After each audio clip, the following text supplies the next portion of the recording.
Item ಯಾವುದೇ ಇರಲಿ try ಮಾಡಿ ಆಚಿ ಚಿಕನ್ ಮಸಾಲಾ. ಬಿಡದಿ ಟೌನ್ಶಿಪ್ ಯೋಜನೆಯ ಜಟಾಪಟಿ ಮುಂದುವರೆದಿದೆ. ಮುಖ್ಯಮಂತ್ರಿ ಡಿ.ಕೆ. ಶಿವಕುಮಾರ್ ಎಚ್ಚರಿಕೆಯ ಹೆಜ್ಜೆಯನ್ನು ಇಡ್ತಾ ಇದ್ದಾರೆ. ಯಾಕಂದ್ರೆ ದೇವೇಗೌಡರು ಈ ಅಖಾಡವನ್ನ ಪ್ರವೇಶ ಮಾಡ್ತಾ ಇದ್ದಂತೆಯೇ ಡಿ.ಕೆ. ಶಿವಕುಮಾರ್ ಎಚ್ಚರಿಕೆ ಸಂದೇಶಗಳನ್ನು ಜನತೆಗೆ ರವಾನೆ ಮಾಡ್ತಾ ಇದ್ದಾರೆ.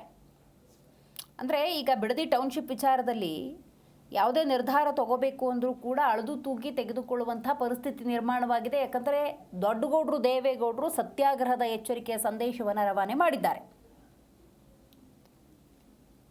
ಇನ್ನೊಂದು ವಿಚಾರವನ್ನು ಉಲ್ಲೇಖ ಮಾಡಿದ್ರು ಡಿ.ಕೆ. ಶಿವಕುಮಾರ್ ಅವರು ನೆನ್ನೆ ಮಾತಾಡುವಾಗ, ಯೋಜನೆಯನ್ನು ಕೈಬಿಟ್ಟಿಲ್ಲ, ವೆರಿ ಇಂಪಾರ್ಟೆಂಟ್. ಎರಡನೇದಾಗಿ ಉನ್ನತ ಮಟ್ಟದ ಒಂದು ಸಮಿತಿ ರಚನೆಯಾಗುತ್ತೆ, ಅದು 2-3 ತಿಂಗಳಲ್ಲಿ ವರದಿಯ ಆಧಾರದಲ್ಲಿ ಮುಂದಿನ ನಿರ್ಧಾರ ಅಂತ ಹೇಳಿದ್ದಾರೆ.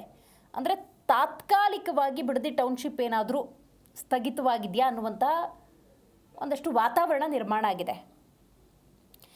ದೇವೇಗೌಡರು ಅಖಾಡಕ್ಕೆ ಎಂಟ್ರಿ ಕೊಟ್ಟ ತಕ್ಷಣ ಡಿ.ಕೆ. ಶಿವಕುಮಾರ್ ಎಚ್ಚರಿಕೆಯ ಸಂದೇಶವನ್ನು ರವಾನೆ ಮಾಡ್ತಿದ್ದಾರೆ, ಎಚ್ಚರಿಕೆಯ ಹೆಜ್ಜೆಯನ್ನು ಇಡ್ತಿದ್ದಾರೆ ಅಂತ ಹ್ಯಾಗೆ ಅಂದ್ಕೊಳ್ಳೋದು? 2 ಪಾಯಿಂಟ್ ನಾವು ರೈಸ್ ಮಾಡಿರೋದ್ರಿಂದಾಗಿ. ಯಾಕಂದರೆ ಯಾವುದೇ ಕಾರಣಕ್ಕೂ ಕೂಡ ಯೋಜನೆಯನ್ನು ಕೈ ಬಿಟ್ಟಿಲ್ಲ ಅನ್ನುವಂಥ ಸ್ಪಷ್ಟ ಸಂದೇಶವನ್ನು ಕೂಡ ರವಾನೆ ಮಾಡಿದ್ದಾರೆ.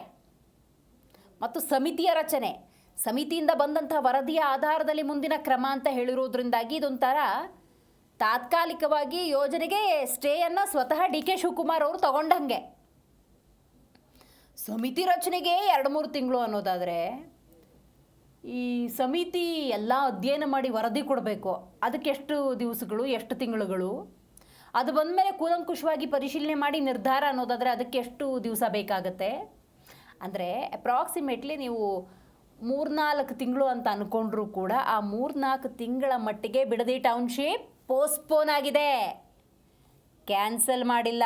ಸೊ ಹಾಗಾಗಿ ಬಿಡದಿ ಜನ ಹೋರಾಟವನ್ನು ಕೈ ಬಿಟ್ಟರೆ, ಹಿಂದೆ ಸರಿದ್ರೆ ಟೌನ್ಶಿಪ್ ಯೋಜನೆ ಮೂವ್ ಆಗಕ್ಕೆ ಸ್ಟಾರ್ಟ್ ಆಗುತ್ತೆ.